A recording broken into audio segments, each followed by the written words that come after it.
So glad to have my longtime comedy buddy, Christopher Titus, on the line this morning. He was in the movie Killer Klowns from Outer Space, as well as having his own series on Fox. Christopher, welcome back. Blazy. How are you, man? I'm doing good, man. How's life? It's really good.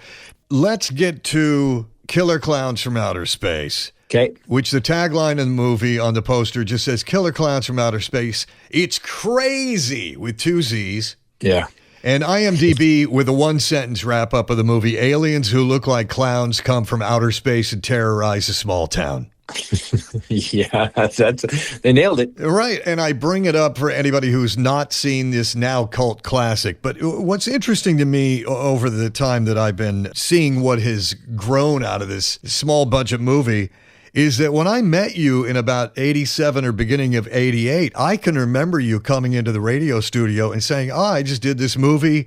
And you said the name of it. And I remember we all just laughed and went, oh, okay, we'll look forward to that coming out. We didn't really spend a lot of time talking about it. Right. So first of all, does it blow you away how this little movie shot in Santa Cruz and Watsonville turns out to be this cult classic now making millions with merch? Yeah, this weird marketing thing. So when I first did the movie, it was my first acting job ever. I remember getting it and I couldn't believe it. And so I go down to Santa Cruz to do it. We do the movie and I didn't know what I was doing, man. I almost killed an actor in my first scene.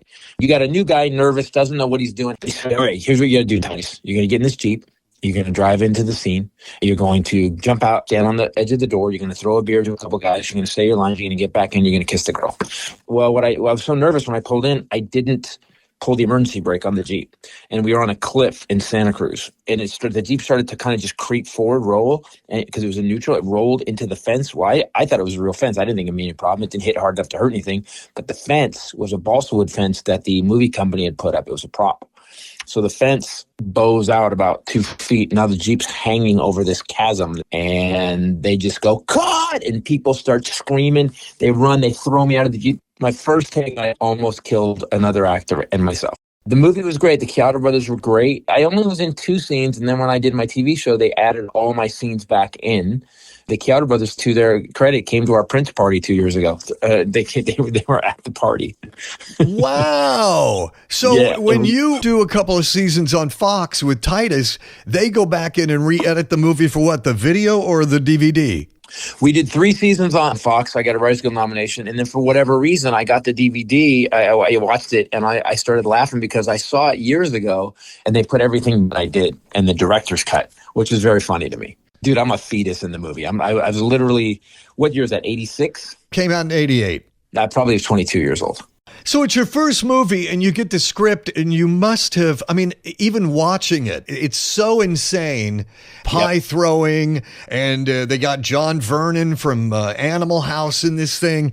But he was great. He was such a nice guy. Were you reading the script going, this is horrible or this is hilarious? You know, when you start acting, you don't give a crap. They could have given me a diarrhea commercial, and I'd be like, "This is awesome." So I think when you start out, you just want to do whatever you can do. You can't believe you got a job. You literally can't believe you got a job.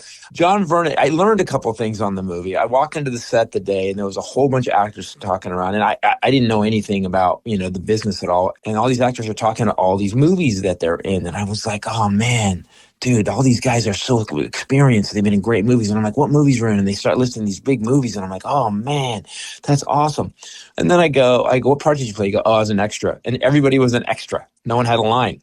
So I was in the first movie and I had lines. So I was like, yeah, suck it. But you know what's great about that? The Chiodos did all the things practical, which was really crazy because you look at what we have now, like the clown car, like the clown that's floating in the car that doesn't exist. Yeah.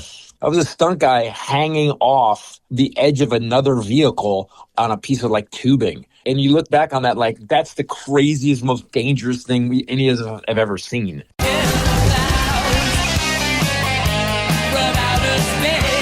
Good morning, the Blazy Show. I'm on the line this morning with Christopher Titus. He was in a little movie that turned out to be a cult classic, Killer Klowns from Outer Space. Little movie, now a huge cult classic, and I recall you were making out with a girl in the movie. I mean, it was low budget then. So at one point, you just had to go with what you had. And then the girl, I was dating my wife at the time, my ex-wife, who's a horrible person, and that I had to kiss that girl, and I got so much at home for kissing that girl. It was pretty crazy. See, we all wonder when we watch movies and stuff, if people's partners are cool with it. Couldn't you just say to her, hey, I'm an actor now. It's going to happen all the time. She didn't understand? I'd never see when I had Titus with Cynthia. I would go work with the writers on Friday night. We'd get this way. We'd film the episode. We'd do notes, and I'd go home, and then I'd get in a fight with my ex. She'd start fighting about I had to kiss Cynthia. You want to F her, don't you? You want to F. And that was that. And then we'd fight for all weekend, and then I'd come back on Monday and start writing again. It was a nightmare, dude. That was my life, and I'm not married to her anymore. Wow. Now I'm married to an ex-Diesel Jeans model she literally has no jealousy at all because, she's out of my league and she knows it. So. And you do the podcast with her. We do the podcast. Yeah. The Armageddon update and stuff, which didn't start out as political, but it ended up there because our country got so weirdly political. Talking to Christopher Titus. We'll talk more about Killer Klowns from Outer Space coming up. Talking to Christopher Titus about Killer Klowns from Outer Space. Did you keep your script? Do you still have it? I read the script. I thought at 22, what a cool idea. The clowns are scary. This is awesome. I thought it was going to be campier than it was. So we were on the set and the clowns were walking around.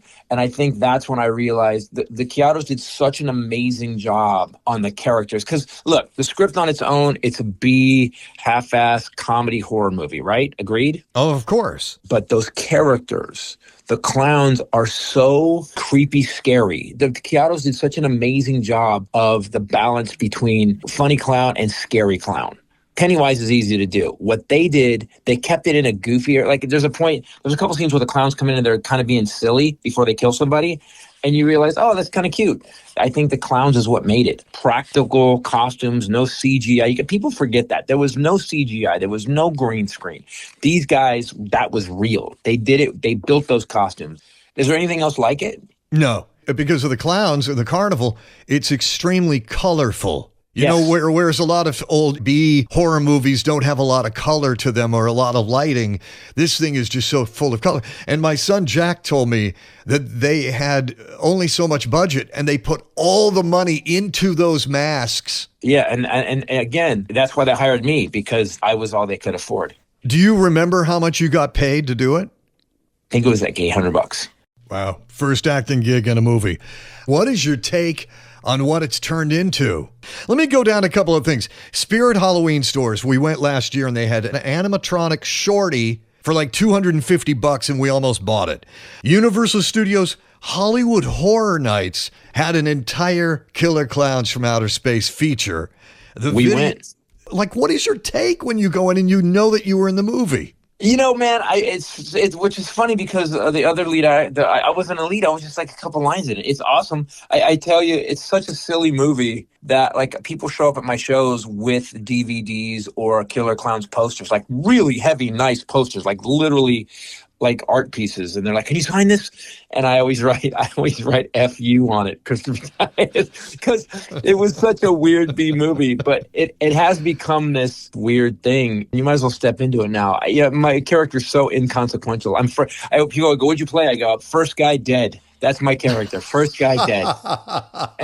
But it was fun. And those guys, they keep talking about doing another one, and it just keeps getting pushed off. Are they ever doing another one? That's what I was going to ask you, if they have ever, because you mentioned earlier that you're still friends with them and in contact with them. They should do a sequel now that they could do. They would have to be able to get backing behind this thing and with effects. Let me ask you about Santa Cruz and Watsonville, where it was filmed. You're from Castro Valley, so what was your take? Yeah, I was born in Castro Valley, Fremont, New York. I'm a Bay Area boy, yeah. Santa Cruz was a stomping ground, yeah. And so what was it like? I mean, are you at Santa Cruz Beach Boardwalk for your scenes, or Watsonville? Where were you? The cliff scene, I think, was up in the hills of Santa Cruz. God, it was a long time ago, man. It was 87. Like I told you, I was just so glad to hear back from you and that you would have this time. You have grown into the adult Bart Simpson, by the way. If they ever do live action and Bart has to be grown up, it is you. So get to Well, here's the thing. Here's why I called you, Jeff, because you did stand up. And once you've done that, once you've gone through it to figure out how to listen, you have to be a bit of a psychopath to do stand-up comedy. And if you got through it and you were as good as you were at it, you understand it. And that's why I wanted to talk to you, because, you know what you're doing. Well, thanks for the respect on the comedy. It's awesome, man. Yeah, you're good at it. All right, brother. I'll talk to you. Thanks man. Jeff.